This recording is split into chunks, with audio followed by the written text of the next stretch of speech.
When drafting an offer, legal descriptions become very important because we always want to make sure that any contract that we're a party to has a complete and accurate legal description for the property, or a key where an individual could find a complete legal description of the property. And if we're using the Georgia Association of Realtor Contracts, as well as most other leading contracts here in the state of Georgia, we're going to have a couple of different means for incorporating that legal description. So we're going to notice that one option is to attach the legal description as an exhibit. But what does that actually look like? So in most cases, attaching a legal description is going to be a copy of the seller's deed to the property. Now, the interesting thing about the deed is it will confirm the parties who have ownership in the property, as well as include the complete metes and bounds, which is the legal description of real property here in Georgia.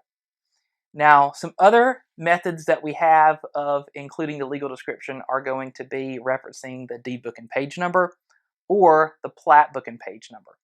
Now, the deed book and page number is, in most cases, going to be the most readily available method for us.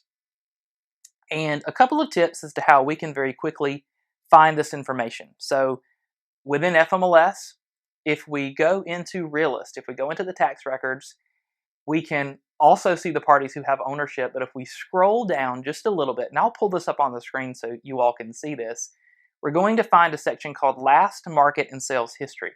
Now within the Last Market and Sales History, it is going to reference a complete chain of ownership of the property, but more importantly, the most recent deed book and page number are going to be included here.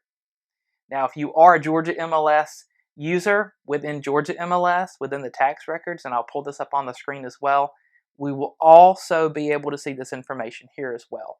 So deed book and page number is the most commonly used means for including a legal description because it's the most easily available. So regardless of how we incorporate that legal description, we always want to make sure that any contract that we are a party to has a complete and accurate legal description contained so that all terms of the agreement and the agreement as a whole are 100% enforceable.